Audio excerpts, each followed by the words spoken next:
So hello everyone, welcome to all, welcome to the session. आज का जो हमारा पूरा सेशन रहने वाला है वो रहने वाला है रिलेटेड टू गुड्स। ठीक है।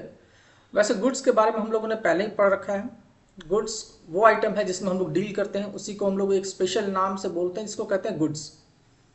अब गुड्स जब आप परचेज करते हो तो उसको परचेज अकाउंट में शो करते हो, जब बेचते हो तो सेल्स अकाउंट के थ्रू शो करते हो। गुड्स अगर बच जाए तो उसको स्टॉक अकाउंट के थ्रू शो किया जाता है बिजनेस में। बट अगर मान लो गुड्स किसी और वजह से, अदर देन सेल, किसी और वजह से आपके बिजनेस से बाहर चला गया, तो आपको वो वजह बतानी पड़ेगी। तो ऐसे कितने सारे वजह हैं वो सब यहाँ पे हम लोग देखेंगे, डिटेल में देखेंगे, और इसके साथ एग्जाम्पल भी करेंगे ताकि आपका कोई भी डाउट हो वो सब क्लियर हो जाएगा। बट प्लीज़ उससे पहले आपसे रिक्वेस्ट है कि आपको अगर पसंद आ रहा है तो आप इसको लाइक, सब्सक्राइब और शेयर ज़रूर कीजिएगा। ठीक है, चलिए शुरू करते हैं आज का सेशन। तो हमारे पास आज के सेशन में जो हेडिंग है वो है special transaction relating to your goods. Goods वो आइटम है जिसमें आप बिजनेस करते हो, इसलिए हम लोग उसका नाम नहीं लेते, उसके लिए एक स्पेशल टर्म यूज करते हैं गुड्स का। जैसे ओनर के फंड को हम लोग लोन नहीं कहते हैं, कैपिटल का नाम देते हैं। ठीक है। अब अगर मान लो पहला एडजस्टमेंट है हमारा कि अगर मान लो ओनर अपने पर्सनल यूज के लिए बिजनेस में से गुड्स लेके चला जाता है, तो सेल तो हुआ नहीं, क्योंकि ओनर तो आपका कस्टमर है नहीं। एक मालिक जो है वो अपने बिजनेस से ही वो गुड्स लिया और लेके अपने पर्सनल यूज के लिए अपने घर लेके चला गया, तो उसको कैसे रिकॉर्ड करोगे? इसको कहते हैं ड्रॉइंग्स इन गुड्स। ठीक है। तो यहां पे देखो, sometimes the proprietor withdrew goods from the business for his personal use. ये वर्ड इंपॉर्टेंट है, अपने पर्सनल यूज के लिए। यहां पे एंट्री क्या होगा? देखो, जब गुड्स हम लोगों ने परचेज किया था तो परचेज अकाउंट डेबिट हुआ था, आपको याद होगा। जब भी आपने गुड्स परचेज किया तो परचेज अकाउंट डेबिट, मतलब ये जो परचेज अकाउंट है यहां पे गुड्स रिकॉर्डेड होगा। अब ये क्रेडिट तभी होगा जब ये गुड्स बिकेगा। आपने गुड्स बेचा तो है नहीं कि आप सेल्स अकाउंट शो कर दोगे। आपके यहां से गुड्स विड्रॉ हुआ है, ओनर लेके गया है, तो हम लोग गुड्स को परचेज अकाउंट में दिखाते हैं एज ए एक्सपेंस।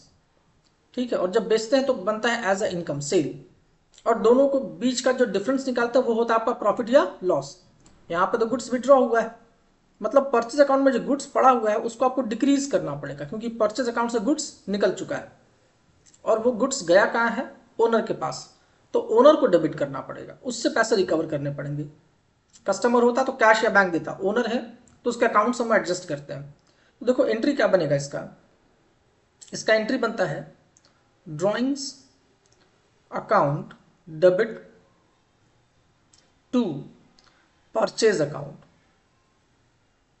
क्योंकि गुड्स वर्ड तो यूज करते नहीं, गुड्स अभी कहाँ पे है? परचेज अकाउंट में है, इसलिए परचेज अकाउंट को क्रेडिट कर देते हैं, उसको डिक्रीज करके शो कर देते हैं। और ड्राइंग्स, कैपिटल का उल्टा ड्राइंग्स होता है। यहाँ पे आप चाहो तो कैपिटल वर्ड भी यूज कर सकते हो, पर हम लोग जब ओनर कुछ विड्रॉ करता है तो उसके लिए एक स्पेशल वर्ड दिए हैं ड्राइंग्स, इसलिए मैंने यहाँ पे ड्राइंग्स वर्ड यूज किया। और ड्राइंग्स को एज पर मॉडर्न रूल हम लोग क्या मानते हैं बिजनेस में? एसेट्स। तो ड्राइंग्स इंक्रीज किया, या यू कहो कैपिटल डिक्रीज किया, इसलिए ड्राइंग्स अकाउंट को हम लोग डेबिट करते हैं टू परचेज अकाउंट। वही एंट्री यहाँ पे रिकॉर्डेड है। ठीक है, मैंने नोट भी कर दिया। देखो यहाँ पे purchase account is credited because as a result of the transaction the net amount of purchase of business is reduced. Sales account should not be created since sale has not taken place. Sales account आप नहीं show कर सकते क्योंकि cell हुआ ही नहीं है।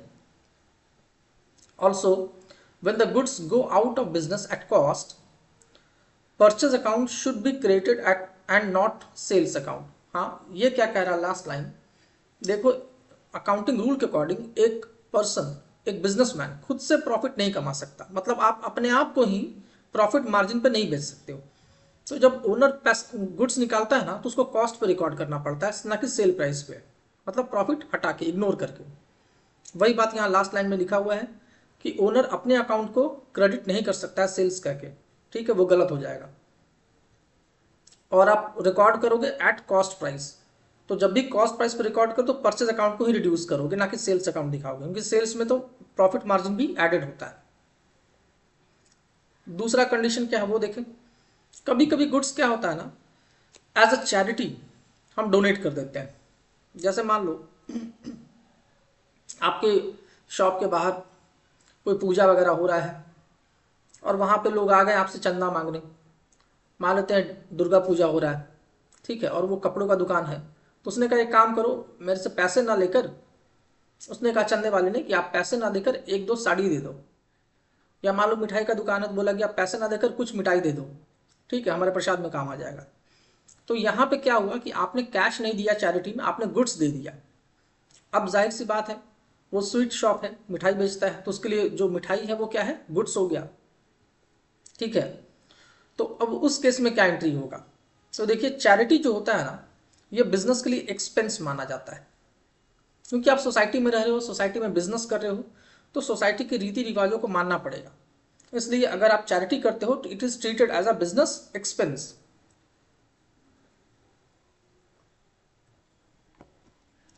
तो देखिए इसका एंट्री क्या होता है, पहले पढ़ लेते हैं एक बार।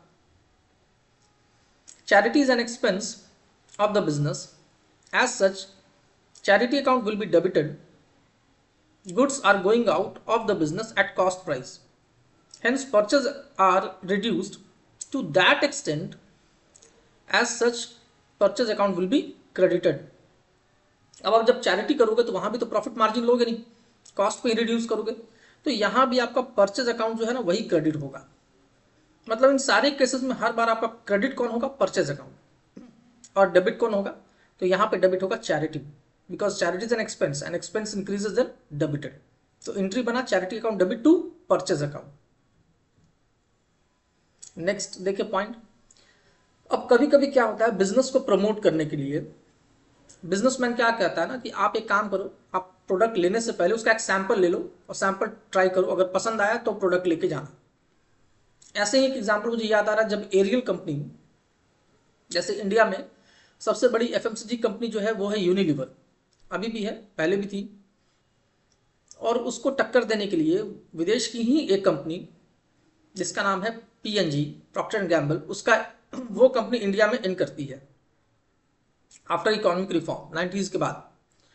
तो उसका एक बहुत फेमस प्रोडक्ट है एरियल। इंडिया में जो यूनिलीवर का मेन फेमस प्रोडक्ट सर्फ, वो मार्केट कैप्चर किए हुए था, उसको टक्कर देने के लिए वो एरियल को लॉन्च किया। अब एरियल क्योंकि नया प्रोडक्ट था, हर घर में सर्फ था, तो सर्फ को बीट करना आसान नहीं था। उसने क्या किया, हर घर में फ्री सैंपल्स बंटवाए एरियल के, जो आज 1-2 रुपए का पाउच मिलता है वो, और लोगों से कहा कि आप ये फ्री सैंपल है, आप इसको यूज करिए और देखिए कैसा काम कर रहा है, अगर पसंद आएगा तो आप खरीदिएगा।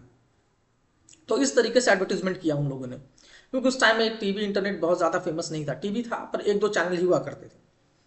तो उन लोगों ने ऐसे करके बिजनेस को बढ़ाया।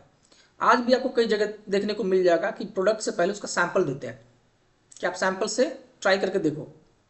तो यहाँ पे सैंपल यूज होता है एज अ एडवर्टीजमेंट, ठीक है। तो यहाँ पे आपका जो फ्री सैंपल है, इसके जगह पे आप चाहो तो एडवर्टीजमेंट वर्ड भी यूज कर सकते हो, दोनों ही सही होगा, and it is treated as a business expense. देखिए वही बात यहाँ नोटेड है। Sometimes the goods are distributed as free sample to the potential buyer in order to promote sales. As such, free sample can legitimately be treated as an expense on advertisement.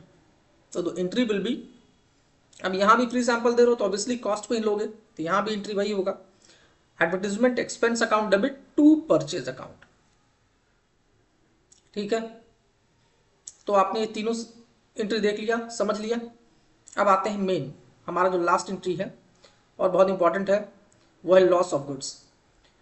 अब कई बार क्या होता है business में, मान लो कोई uncertainty हो गया, अनसर्टेनिटी का मतलब जैसे आग लग गया या फिर मान लो चोरी हो गया, तो ऐसे केस में क्या करोगे। तो पहले तो ये समझ लो कि आपके बिजनेस में जो अनसर्टेनिटी हुआ है आग लगने की वजह से या चोरी होने की वजह से, उसमें पहले तो 2 सिचुएशन अराइज होता है। पहला तो ये कि पहला मान लेते हैं आपका गुड्स इंश्योर्ड है, तो क्या होगा, आपका गुड्स इंश्योर्ड नहीं है तो क्या होगा। तो पहले करते हैं गुड्स अगर इंश्योर्ड नहीं है तो क्या होगा, ठीक है, पहले उस केस को करते हैं क्योंकि वहां पे कॉम्प्लिकेशन बहुत कम है। चलिए देखते हैं। सबसे पहले तो आप एंट्री रिकॉर्ड करोगे चोरी या आग लगने का, तो जिस भी वजह से लॉस हुआ उसको डेबिट कर देना, लॉस बाय थेफ्ट या loss by fire account debit to purchase. Again आप परचेज को रिड्यूस करोगे क्योंकि वो गुड्स डिस्ट्रॉय हो गया, तो पहला एंट्री तो होगा, ये गुड्स लॉस होने का एंट्री है, डिस्ट्रॉय होने का एंट्री है। अब अगर आपका गुड्स इंश्योर्ड है, अगर आपका गुड्स क्या है, इंश्योर्ड है, तो क्या करेंगे उस केस में? तो देखिए, अगर गुड्स इंश्योर्ड है तब तो कोई बात नहीं, इंश्योरेंस कंपनी अकाउंट को डेबिट कर लेना, क्योंकि वही पेमेंट करेगी, वही पैसे देगी। तो इंश्योरेंस कंपनी और insurance claim account debit to loss by theft या लॉस बाय फायर, जो भी लॉस हुआ है इसके ऊपर क्लेम कर लेंगे। ये हो गया, इंश्योर्ड है तो कोई बात नहीं। अगर इंश्योर्ड नहीं होता तो सीधा सीधा क्या होता, इंश्योरेंस कंपनी या इंश्योरेंस क्लेम को डेबिट नहीं कर पाते, आपको यहाँ पे क्या करना पड़ता, यहाँ पे आपको पीएल अकाउंट करना पड़ता, profit and loss account, to loss by theft और लॉस बाय फायर, ये हो जाता। ठीक है। अब इसमें भी दो सिचुएशन अराइज होता है। अगर मान लो आपका क्लेम पूरा एडमिट हो गया तो क्या करेंगे, और अगर आपका क्लेम पूरा एडमिट नहीं हुआ तो क्या करेंगे? यहां पे आपके पास दिया हुआ है, if full amount of claim is received, मतलब एडमिट हो गया और रिसीव हो गया, तो क्या करते हैं इसका एंट्री? तो बहुत सिंपल सा एंट्री है, बैंक अकाउंट डेबिट, क्योंकि इंश्योरेंस कंपनी हमेशा आपको चेक में पेमेंट करेगी, तो bank account debit to insurance company account, वहां पे डेबिट कर रखा था इंश्योरेंस कंपनी को, पेमेंट कर देगी तो वो क्रेडिट होके खत्म हो जाएगा। अगर पूरा क्लेम इंश्योर्ड नहीं है, पूरा क्लेम नहीं मिलता, पूरा क्लेम एडमिट नहीं होता, पूरे पैसे नहीं मिलता, तो क्या होगा? मतलब if insurance company does not admit full claim, तब क्या एंट्री पास करोगे, ये भी देख लो।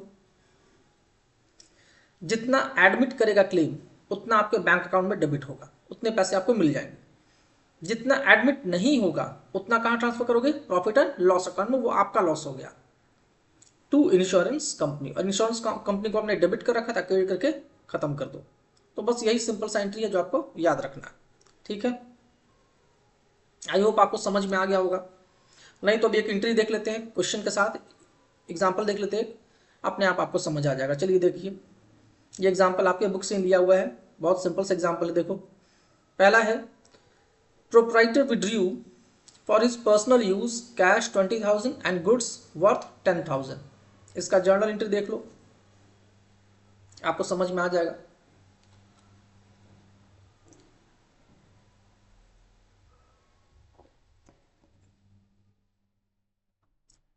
ड्राइंग हुआ है, चाहे कैश में हुआ हो या गुड्स में हुआ हो, तो ड्राइंग्स अकाउंट तो डेबिट होगा ही होगा। जितना पैसा निकाले हो उतने से कैश अकाउंट रिड्यूस हो जाएगा, तो कैश को क्रेडिट कर दो। जितना से गुड्स निकाले हो उससे परचेज अकाउंट क्रेडिट हो जाएगा, तो परचेज को रिड्यूस कर दो। देखो 20 और 10, आई होप आपको समझ आ गया हो। दूसरा देखते हैं, goods of 50,000 were given away as charity, sale price 60,000 है। अब मैंने आपको बार बार कहा था, ऊपर दिए गए सारे केसेस में जब भी रिकॉर्ड होगा वो होगा कॉस्ट प्राइस पे, ना कि सेल प्राइस पे। तो ये 60,000 को इग्नोर कर देना, सारा अकाउंटिंग होगा 50,000 पे।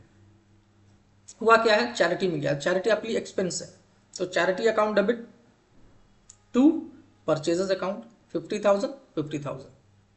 थर्ड क्या कहता है, देखो, goods worth ₹25,000 were distributed as free sample. ठीक है, फ्री सैंपल अकाउंट डेबिट भी कर सकते हो और एडवर्टीजमेंट एक्सपेंस अकाउंट डेबिट भी कर सकते हो, दोनों सही है, आपको दोनों पे नंबर मिल जाएंगे। तो यहाँ पे देखिए, advertisement expense account debit 25,000 to purchase account 25,000। अब है next, goods worth 50,000 and cash 20,000 were stolen by an employee. ये लॉस हो गया, लॉस बाई थेफ्ट वाला केस आ गया। अब इस केस में आप कैसे एंट्री पास करते हो, तो याद करो सबसे, अब यहाँ पे सिर्फ लॉस का पूछा है, क्लेम ब्लेम की बात नहीं की, इसलिए अभी उस पर मत पढ़ना। तो सीधा लॉस का एंट्री करना, loss by theft account debit to, goods कितने का था 50 का, कैश कितने का था 20 का, तो गुड्स में जाएगा 50, कैश में जाएगा 20। तो loss by theft account debit total 70,000, purchase account में जाएगा 50 गुड्स वाला, कैश में जाएगा 20। ठीक है, चलिए क्लेम बिल आपको यहां मिलेगा, goods worth ₹1,00,000 were destroyed by fire.